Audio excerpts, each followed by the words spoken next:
This is the PKF Texas Entrepreneurs Playbook. I'm Jen Lomansky, and I'm back once again with Nicole Riley, one of our audit senior managers and one of the faces of PKF Texas's not-for-profit team. Nicole, welcome back to the Playbook. Great to be back. So I've heard you in presentations talk about the functional expense schedule for not-for-profits. What is this, and what do not-for-profits need to know about it? So it's an old requirement for some, but a very new requirement for others, because the new accounting rules that went into effect in 2018 made this a requirement for all nonprofits. Okay. Whereas previously it was only some. So what a functional expense schedule is where you have to report your expenses by natural classification, which means salaries and benefits, rent, utilities, those basic categories of expenses that you usually see. But then also you have to show the functional categories, which is program, management in general, and fundraising. And whereas a program is usually it's the mission of the organization, it's why they exist. So those are expenses to actually perform the mission. Management in general is more oversight expenses. Okay. The governance, the bookkeeping, the accounting department, HR, those are more management in general functions. And then you also have fundraising, or could be membership development as well, if you're a membership organization. And of course, those are the money that you have to pay and that you incur to raise dollars for the organization. So are there any tips or suggestions you have for organizations to get this information pulled together?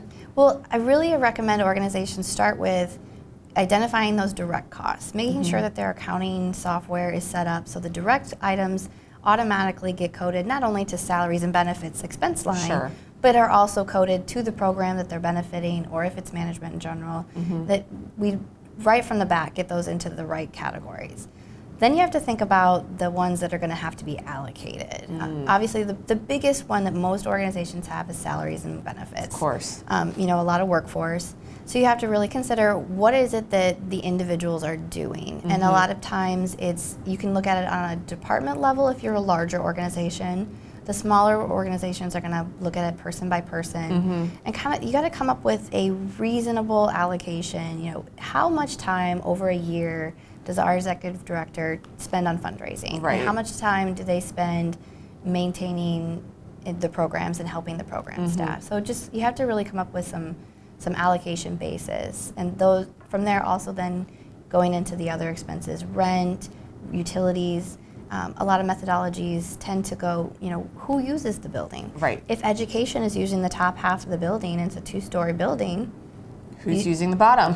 Well, 50% should go to the education department. Definitely. So you have to really kind of look at the nuts and bolts of who's using the stuff and what's going on. But in general, my biggest tips is make sure that your expense allocation is reasonable, that you consistently apply it, and that it's documented. Those are the biggest things. And if an organization can get that into place, they're going to be 99% brilliant. Great. Well, we'll get you back to talk about some more not-for-profit topics soon. Thanks. For more information about how PKF Texas can help your not-for-profit organization, visit pkftexas.com/not-for-profit. This has been another Thought Leader production brought to you by PKF Texas, the Entrepreneurs Playbook. Tune in next week for another chapter.